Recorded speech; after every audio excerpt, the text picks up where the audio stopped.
Unbundling 101, incorporating unbundled legal services into your practice.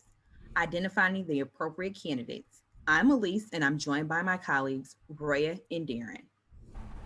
An attorney must know the area of law well enough to provide unbundled legal services to a potential client or client in an area of law that you may not be familiar with.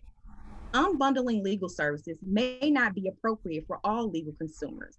It is important to determine during the initial consultation if this particular potential client or client is an appropriate legal consumer for unbundled services. An attorney must determine whether unbundling is reasonable under the circumstance and obtain the client's informed consent. Thanks, Elise. I think it's worth diving a bit further into what may or may not be quote unquote reasonable under the circumstances. There are two main considerations, the first involving the case and the second involving the client. The first question revolves around the complexity of the legal matter. Is the case simple enough substantively, strategically, and procedurally to be broken down into discrete steps that can be easily divided between the attorney and the potential client? You also need to evaluate the capabilities of the client. Does the potential client have realistic expectations about their ability to handle all or parts of the case on their own? Does the potential client have the mental, physical, and emotional capacity to handle parts of the case on their own? When making this determination, an attorney should consider many factors, including but not limited to disability status, English proficiency, and whether the potential client is a victim of trauma.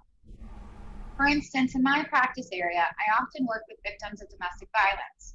The dynamics between the parties in such a circumstance are always in my mind when I'm evaluating whether or not that individual is going to have the capacity to handle parts of his or her case on their own. Additionally, you need to consider if the potential client is capable of appearing independently in court if applicable.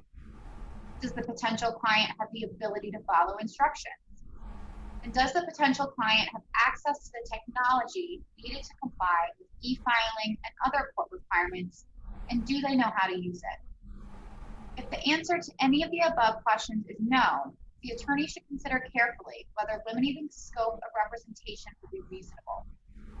However, the attorney should also keep in mind that reasonableness does not require the lawyer to predict that the client will prevail in the matter with limited scope assistance, but merely that there is a reasonable chance the litigant will do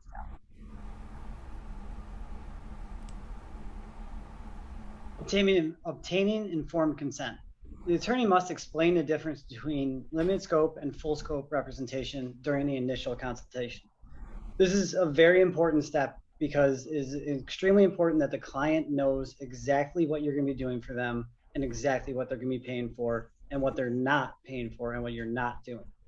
You'll go through all of that in the engagement agreement and it'll be memorialized there, but it's incredibly important to make sure that the client knows exactly what is going to be happening in the limited scope. So in that initial consultation, you have to lay it all out and make sure they understand. And we all as lawyers know that there's a problem with clients thinking you're going to do more for them outside of even the single matter that you're working on. That's especially important to make clear in the limited scope that this is exclusively it, and you don't want any confusion at all. It saves everyone a lot of headaches, and it will save you any issues in the future with the court. This is the end of this segment. The next segment in this series focuses on drafting engagement agreements, and it's titled Engagement Agreements.